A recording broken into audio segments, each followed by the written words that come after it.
원래는 게임이라든가 비디오 데이터의 그래픽을 위해서 만들어진 칩인데요. AI 반도체 시장은 말 그대로 표준 전쟁 중입니다. 이런 틈새 전략이 중소기업에게 진짜 기회라고 생각합니다.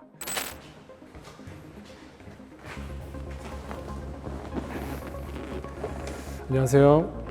충북대학교 전자공학과에서 기계학습 인공지능 관련된 연구를 수행하고 있는 반유석 교수입니다. 반갑습니다. 인공지능이 저희 일상에 꽤 많이 가까워졌다는 것을 요즘 부쩍 느낍니다. 스마트폰에 대고 저희가 말만 해도 문장을 잘 정리해 주기도 하고요. 집안의 IoT 기기들을 저희가 제어하기도 하고요. 또 자율주행차 같은 경우에는 스스로 운전을 일부 하기도 합니다. 이 모든 게 가능한 것은 바로 보이지 않는 곳에서 수많은 연산을 처리하고 있는 AI 반도체 덕분이라고도 할 수 있는데요. AI의 성능을 끌어올리기 위해서 완전히 새로운 반도체 기술의 진화가 필요해졌습니다. 그래서 오늘은 우리가 일상적으로 사용하기 시작하는 AI가 보다 현실화될 수 있도록 하는 AI 반도체라는 것이 무엇인지 그것에 대해서 이야기해 보려고 합니다. 컴퓨터 안에는 사람의 두뇌의 역할을 하는 장치가 들어 있습니다. 우리가 흔히 말하는 CPU, Central Processing Unit, 중앙처리 장치죠. 문서 작성, 인터넷 검색, 계산기라든가 이런 것들의 일상적인 작업은 굉장히 잘 처리하지만은 요즘 AI는 단순한 계산이 아니라 사진을 인식한다라든가 목소리를 이해한다라든가 문장 속의 그런 내재적인 의미를 파악하는 등의 수많은 계산이 동시다발적으로 이루어져야만 합니다. 그래서 활발히 활용되고 있는 것이 그래픽 처리 장치인 GPU입니다. 원래는 게임이라든가 비디오 데이터의 그래픽을 위해서 만들어진 칩인데요.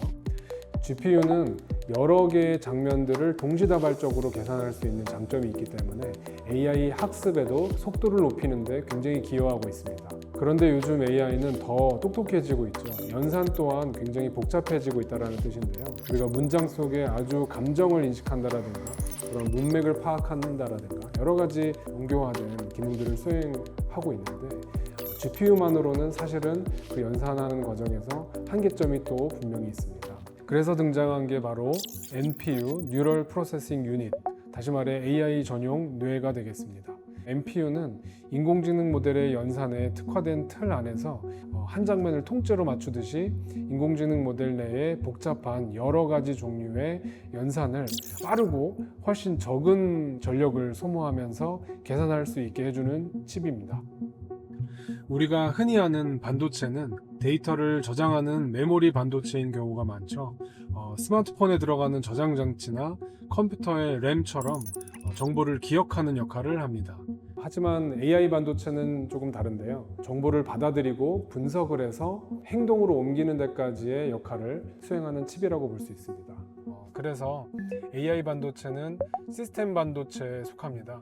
예를 들어 자율주행차가 도로 상황을 인식해서 브레이크를 밟고 스마트폰이 얼굴을 인식해서 잠금을 푸는 그런 것은 내부에 들어있는 CPU, GPU 그리고 NPU 같은 이런 시스템 반도체가 두뇌처럼 작동하고 있기 때문입니다. 그런데 이러한 AI가 만약에 인터넷에 항상 연결되어 있어야만 동작한다라고 하면 어떨까요? 예를 들어 자율주행차가 터널을 지나간다라고 가정해 보겠습니다. 그러면은 인터넷 연결이 끊어지겠죠. 그러면 이 자동차는 그때 멈춰야 될까요? 아니면은 일자로 그대로 직진을 해야 될까요? 뿐만 아니라 차 안을 카메라를 통해서 저희가 분석하고 있습니다. 그러면은 사람의 얼굴이라든가 홍채 이런 정보가 들어있는 그런 데이터가 외부로 보내질 수가 있는데 이거 무분별하게 보내기만 하면 되는 것일까요? 그래서 등장한 개념이 바로 온디바이스 AI라고 볼 수 있겠습니다. AI 반도체 시장은 말 그대로 표준 전쟁 중입니다. 어느 나라 또는 어느 기업에서 우리가 만든 것이 표준이다 이렇게 서로 장악을 하지는 아직 못한 상태입니다. 미국은 엔비디아, 구글, 애플, 테슬라가 서로 다른 방식으로 기술을 내놓고 있고요. 중국은 화웨이를 중심으로 독자 노선을 걸으면서 내수 시장을 공략하는 전략을 펴고 있습니다. 유럽이나 일본 같은 경우에는 자체적인 기술을 개발해서 기회를 모색 중에 있는데요. 실제로는 주요 반도체 국가들과의 기술적 격차가 아직은 있는 상태입니다. 누가 먼저 그 규칙을 정하느냐에 따라 시장의 판도가 결정될 수 있다고 보면 되겠습니다. 그런데 한국은 어떤가요? 메모리 반도체 같은 경우에는 전 세계 시장의 70%에 육박하는 그런 시장 점유율이 있는 반면에 AI 반도체의 핵심인 시스템 반도체 이 분야에서는 점유율이 굉장히 낮습니다.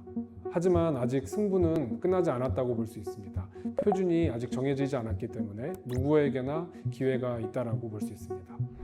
요즘 AI 반도체 시장은 마치 막 시작된 레이스 같습니다. 대기업들이 큰 자동차로 달리기 시작했지만 가는 그 길 자체가 확정된 것이 아직도 없기 때문에 작은 전동 킥보드로도 골목길을 잘 활용하면 더 빨리 갈 수도 있지 않을까요? 예를 들어 특정 산업용 로봇에 딱 맞는 NPU 설계, 저가형 스마트 장비에 최적화된 AI 솔루션 혹은 기존 기술을 살짝 틀어서 새로운 시장을 만드는 것, 이런 틈새 전략이 중소기업에게 진짜 기회라고 생각합니다. 기술의 주도권은 빠르게 움직이고요. 준비된 사람에게 기회가 갑니다. 이러한 AI 반도체와 관련해서 벌써 움직이고 있는 사람이 있다면 남들보다 몇 발자국이나 먼저 앞섰다, 이렇게 생각합니다. 오늘 이렇게 해서 AI 반도체에 대해서 간략히 이야기해봤습니다. 지금까지 충북대학교 전자공학과 반유석 교수였습니다. 감사합니다.